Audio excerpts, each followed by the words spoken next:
And now it is my pleasure to welcome Dr. Farley to the stage. Dr. Farley is the Health Commissioner from the City of Philadelphia. His full bio is in the app, so I'm going to leave it to you to check it there and give him a few minutes to welcome us. Thank you, Dr. Farley.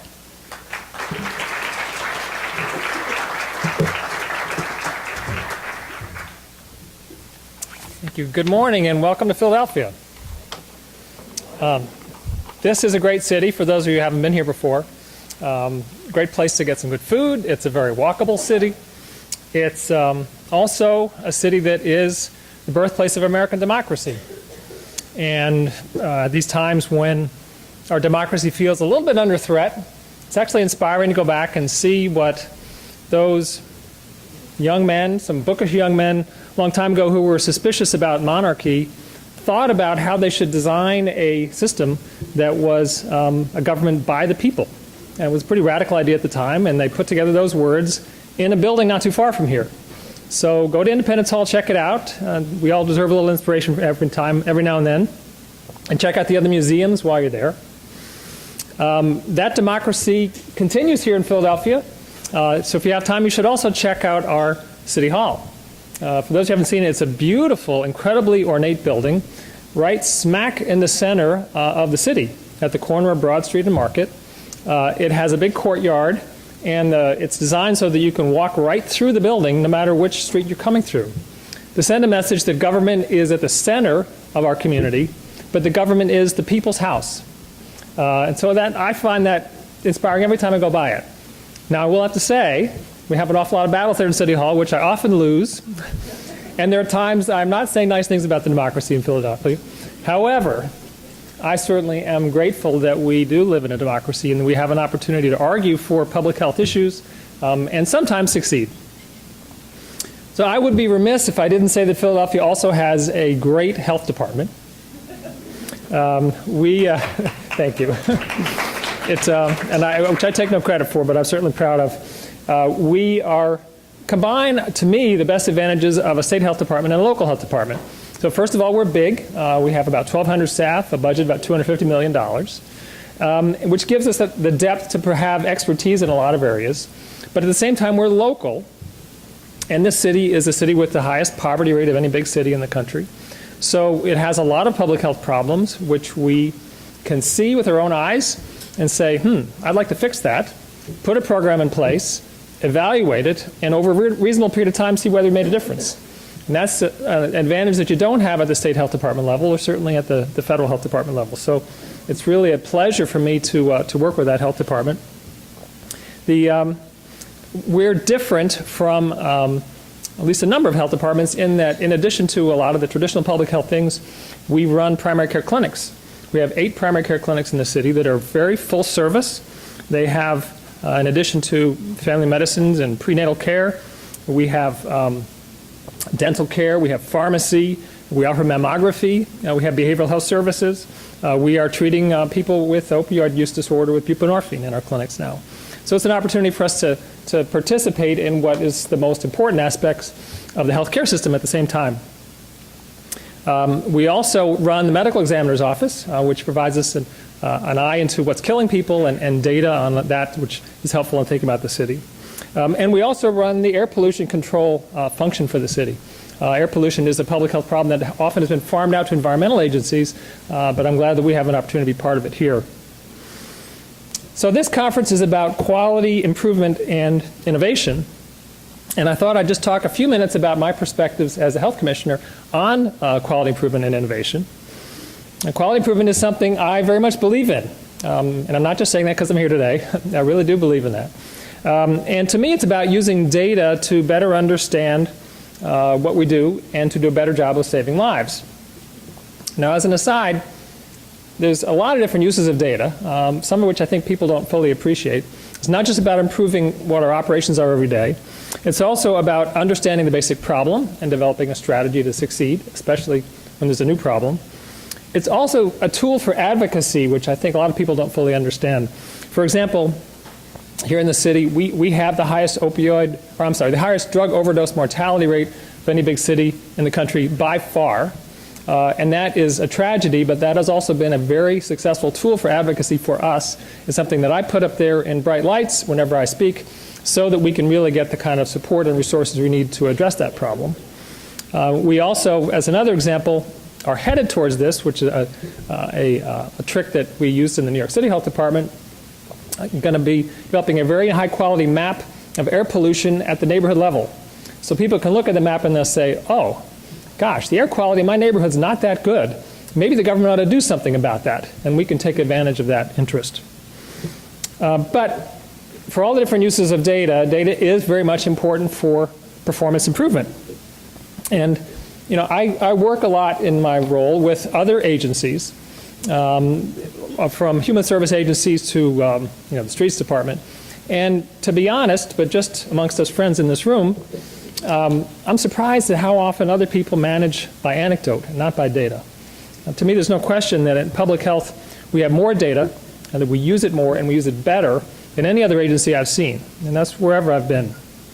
But I still do think we can do better. We can get more data and we can use it more and we can use it better.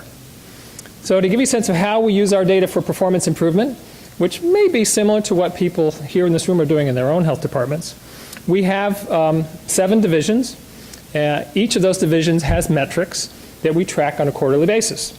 For example, for HIV program, the percent of people who are newly identified with HIV who are then linked to care within 30 days. Or for our medical examiner's office, the percent of autopsies that are completed and written up within 30 days. And I meet with each division director on a quarterly basis, and we go over our indicators. It's a way for me to be involved at a strategic level and really engaged with what's happening throughout the agency without my micromanaging. So those numbers improve. I honestly usually don't know how they improve those numbers, but the fact that we're focusing on them does mean that over time they improve them. Each of the divisions' processes and metrics are different. So we're accustomed to having process metrics in infectious disease control.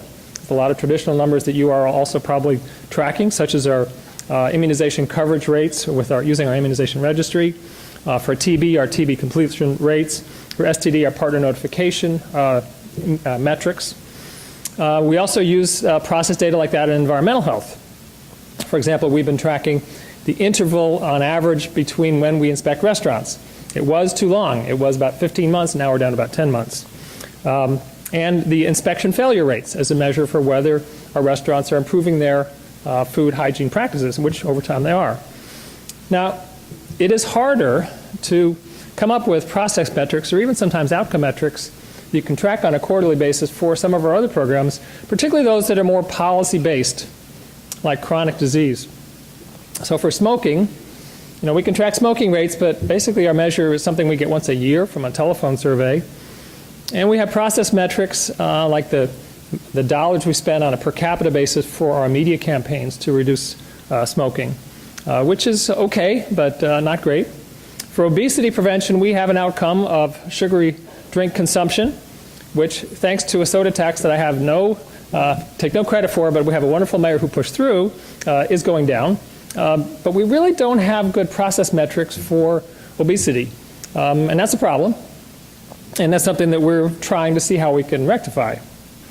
But nonetheless, we do this process, and it's an extremely important process. One of the keys to the process that I think is really important that as many people don't understand is that there is nothing punitive about it. If we set a target and people don't meet their targets, there's no adverse consequences, which to someone new to this process seems crazy. Well, why would anybody try to do this if they don't have some sort of negative consequences if they don't meet it? The reason is if you give people negative consequences to not meeting a target, then they won't set a very ambitious target. They'll guarantee one that they know they're going to meet. Or else they'll maybe fudge the date a little bit. Now that's less common, but that is certainly a risk. And so the whole process is based on the assumption, which I firmly believe, that people want to do a good job. Nobody goes into public health to get rich, right? People go into public health because they believe in it, because they want to do a good job. But with all sorts of competing demands on their time, it's hard for them to figure out what a good job is. And deciding what the metrics are that we're going to look at on a quarterly basis is defining what a good job is. And it takes a lot of time and a lot of thought, and it's important what those metrics are, because that's, if you achieve that, then that's you define that as a good job. So it's an expression of what they should be focusing on, and therefore what they shouldn't be focusing on when they only have limited time. And if you do that and you maintain consistent focus on those metrics, improve because the people care about them. I've seen it work, and I'm glad that as a public health, we've really embraced that continuous quality improvement process. Again, maybe old hat to everyone here, but it's not standard practice, believe me, in other parts of government, and it should be. Now, having said that, this conference is also about quality improvement and innovation.